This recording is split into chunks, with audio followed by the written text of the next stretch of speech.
Welcome back guys to Simranize academy. Last video के अंदर हमने मंडालास के बारे में बात करी थी। इस वीडियो के अंदर हम बात करेंगे उपनिषद्स की।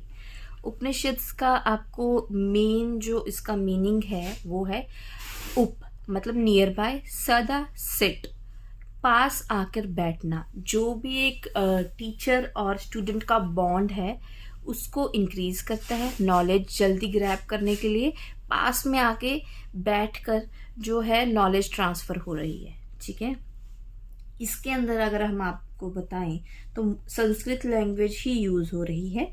ये फाउंडेशनल टेक्स्ट है हिंदुज्म के अंदर और ये लास्ट आपका वैदिक टेक्स्ट है। ठीक है, लास्ट फेज ऑफ वैदिक टेक्स्ट है।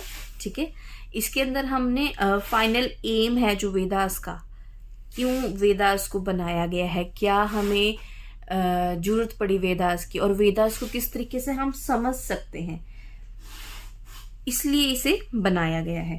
अगर हम बात करें इसके कंपोजिशन के कि किस टाइम पीरियड के अंदर ये बना है, तो इसका composition period around 700 to 300 BCE के बीच में है। ठीक है, तो आपको अगर इसमें बात मैं अगर बताऊं तो इसमें स्पेसिफिकली फिलोसफिकल नॉलेज और स्पिरिचुअल लर्निंग के बारे में बात कही गई है।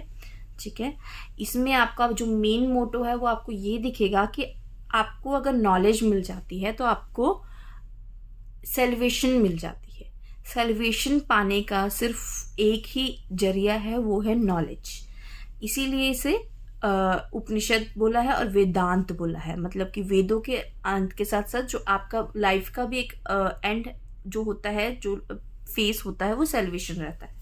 ठीक है, इसमें भी उपनिषद्स के अंदर भी आपको कुछ मुख्य उपनिषद्स मिल जाएंगे।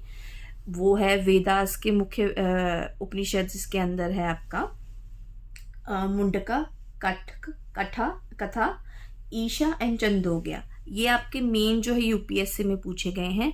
इसी के अंदर हम बात करें तो हर एक वेद के अंदर, हर जो हमारे 4 वेदास हैं उनके अंदर हर एक में उपनिषद है। उपनिषद में लास्ट फेस है उस वैदिक पीरियड के बारे में बताया गया। जैसे कि हम ऋग्वेद की अगर बात करें तो उसका जो उपनिषद है वो ऐत्रेय उपनिषद है। यजुर्वेद में शुक्ल और कृष्ण उपनिषद है उसका, यजुर्वेद का।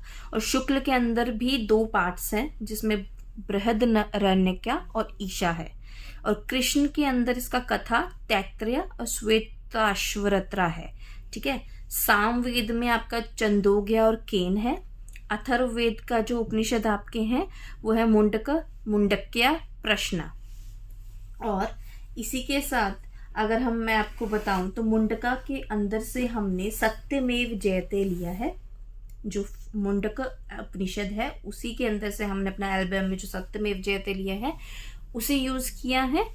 इसके साथ अगर मैं आपको बताऊं कि इसका नेचर जो है वो लिबरेशन और नॉलेज का है कि नॉलेज किस तरीके से हम गेन कर सकते हैं, किस तरीके से हमें लिबरेशन मिल सकती है। और अगर हम मुंडका की बात करें तो ये सबसे शॉर्टेस्ट है। इसके अंदर सिर्फ 12 वर्सेस है। एक प्रश्न उत्तर के फॉर्म में बनाया गया है कि किस तरीके से एक प्रश्न के माध्यम से और क्वेश्चंस जो वेदास के अंदर थे उनके आंसर्स हमें जो है मिलते हैं एज अ प्रश्न उत्तर फॉर्म।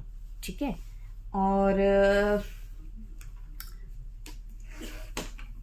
आपको इसके अंदर जितना भी मेन है वो इतना ही रहेगा।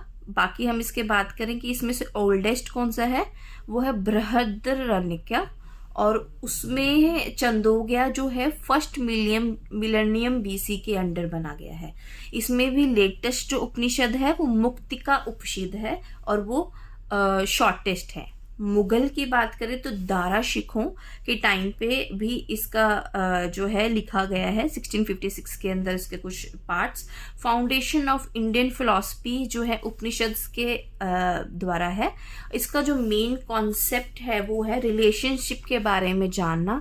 हमारे जो आत्मन सेल्फ होता है और जो ब्रह्मा होते हैं उनके बीच के जो रिलेशनशिप जो होता है बिल्ड करने का, कि किस तरीके से एक ब्राह्मण और आत्मा के बीच में हम रिलेशंस को बिल्ड कर सकते हैं। अब अगली वीडियो में हम इसके आगे वाले कॉन्सेप्ट्स क्लियर करेंगे। अभी तक के लिए आपके जो प्री का सीरीज में आपका एंशियंट हिस्ट्री का जो प्री की सीरीज चल रही है उसमें ये इतना ही था। तब तक के लिए ऑल द वेरी बेस्ट।